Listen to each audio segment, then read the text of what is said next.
Let's talk about how to achieve a balanced life. I'll show you how I do it.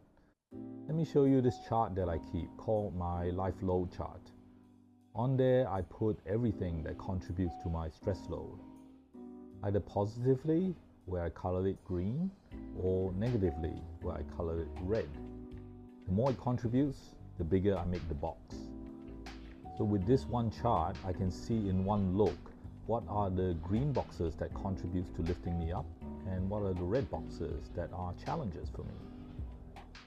So at any one time, I can determine what I need to work on and what I need to maintain.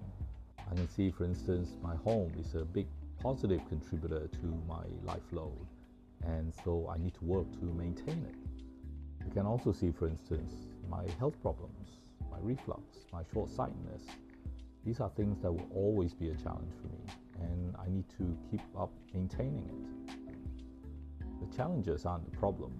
It is that I need to keep maintaining it so that these red boxes keep to the size they are and they are in proper balance with the rest of the chart. I also use this chart to track and manage changes across time. For instance, a few months ago, I started to draw a red box for scheduling and workload so that I can maintain it and it doesn't get out of control.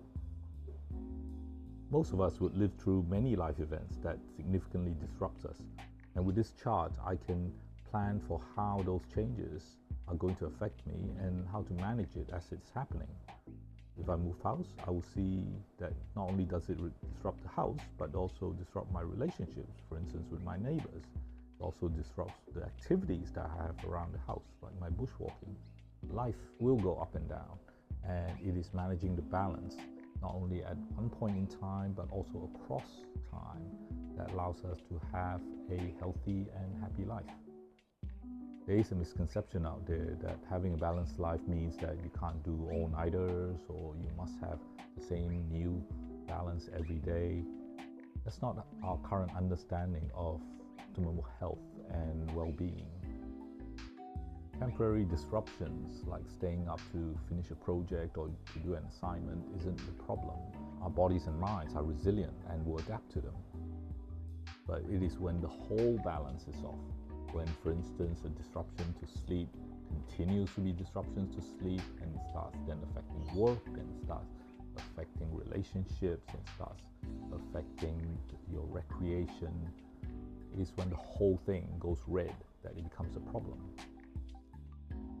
And also recognize it's not about making the whole chart green, because we can't do it. If a chart is accurate, you'll see that trying to turn a lot of things green will have impacts on certain parts, like stress on relationships, or you have to spend so much money it starts affecting your finance.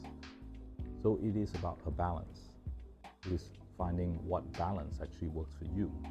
What is your life load chart? Now, I've done this chart for so long, I have it all in my head, but it's actually still useful to have it explicitly stated so that I can see it. I have a routine of reviewing and updating it.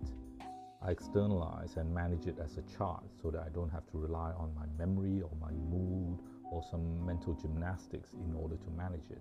And probably the most important thing about having this chart is that I can work with other people and professionals to work out my life balance. I see my psychologist and my occupational therapist at least once every 6 to 12 months, even when I'm going well. Probably especially when I'm going well, because when I'm going well, I can do things to keep myself well.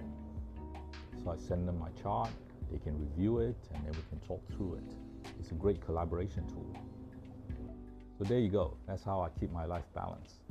And so much of my life's joy and being able to smile and be able to enjoy things and being able to have adventures and exploration, so much of that depends on having life balanced. So I hope what I say is useful for you. If you're starting out doing something like this, start small. Have a few 2 or 3 important items that contribute to your life load, and then start from there and grow. Put in the comments and let me know how you go.